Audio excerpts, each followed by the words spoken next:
Sementara itu pemirsa, puluhan rumah warga di RT 15 RW 03 Tegal Alur, Kalideres, Jakarta masih terendam banjir. Sebagian warga masih bertahan di pengungsian di Rusun Tegal Alur.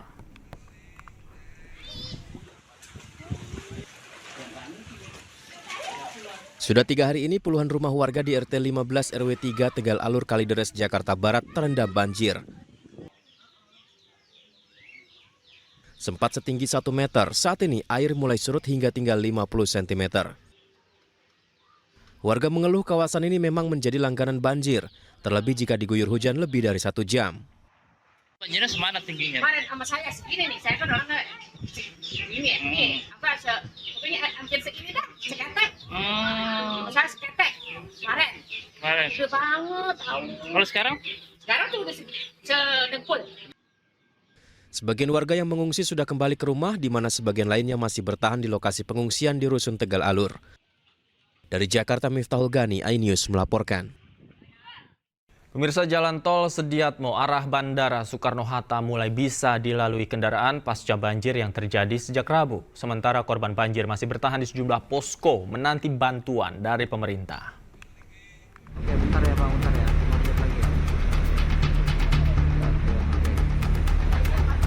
Banjir di jalan bawah tol Sediatmo kilometer 26+200 arah Bandara Soekarno-Hatta mulai surut di ketinggian 20 hingga 30 cm.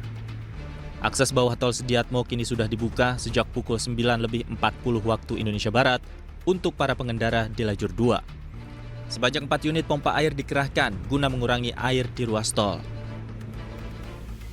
Sementara itu, Menteri Sosial Saifullah Yusuf meninjau lokasi pengungsian warga korban banjir di Rusunawa Embrio Semper Barat Cilincing, Jakarta Utara.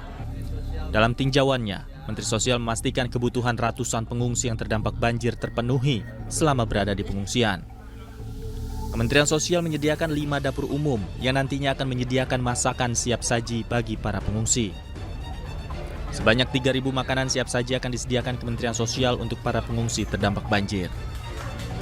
Untuk DKI ini di 3 wilayah paling nggak, di Jakarta Utara, Jakarta Timur, dan Jakarta Barat, kita mendirikan dapur umum. Ya. Ada 5 dapur umum, salah satunya di Jakarta Utara ini. Semuanya tentu untuk melayani para mereka yang terdampak, baik yang pengungsi mandiri atau berada dalam pengungsian yang dibuat dengan yayasan.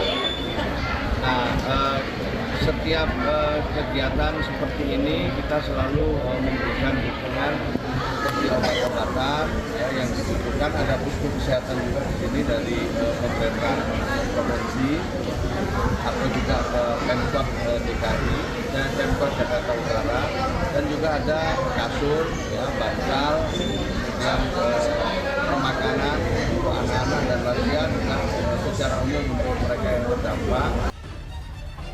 Rusunawa Embrio ini menampung sebanyak 977 jiwa dari 284 kepala keluarga warga Kampung Kandang, Semper Barat yang terdampak banjir sejak Selasa malam. Dari Jakarta, tim liputan iNews melaporkan. Selamat malam pemirsa, selamat datang di iNewsroom bersama saya Davi Pratama. Pemirsa, kami akan membahas berita utama secara mendalam, komprehensif, dan tentunya eksklusif. Sebagai pembuka Newsroom kali ini kami memiliki informasi 3 pemuda tertimpa longsor saat berkemah di area perbukitan Dukuh Jabung, Desa Tanjung Jepara. 2 orang menyelamatkan diri sedangkan 1 orang belum ditemukan. Proses evakuasi korban berlangsung dramatis.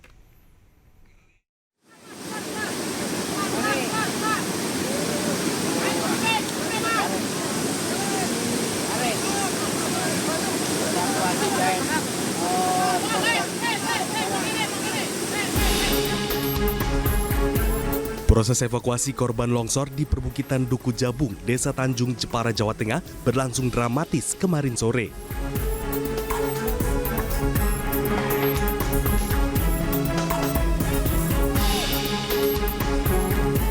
Menggunakan teknik vertical rescue, salah satu korban longsor dievakuasi dengan cara tandu digantung di tali dan ditarik untuk melewati sungai berarus deras. Korban Ariel Sugi Prasetyo, 18 tahun, mengalami patah kaki kiri akibat tertimpa longsoran sehingga harus dievakuasi dengan cara ditandu. Pihak BPBD Jepara mengatakan Arwin dan 2 temannya sedang berkemah ketika lereng bukit longsor dan menerjang mereka. Arwin dan 1 temannya selamat, sementara 1 temannya lagi yang bernama Muhammad Nurul Azim masih dalam pencarian. Kemudian terjadilah longsor itu karena curah hujan pada pukul 2 dini hari, tanggal 29 Januari itu pada hari Rabu. Kemudian 2 orang itu yang camping bisa menyelamatkan diri dan sudah kita evakuasi kemarin. Dan 1 orang sampai kemarin sore itu belum bisa kita temukan karena memang kondisi medannya yang sangat berat. Jadi dari dubuk terakhir itu kita masih jalan paling nggak 2 jam ke lokasi. Oleh karena itulah, karena memang tadi sore itu hujan sangat deras, kemudian potensi longsor susulan masih ada. Pencarian kita tunda sementara dan pagi ini tadi kita lanjutkan. Sempat terhenti karena cuaca buruk, pencarian korban yang masih hilang kembali dilakukan pada Kamis pagi. Dari Jepara, Jawa Tengah, Alif Sutarto, iNews melaporkan.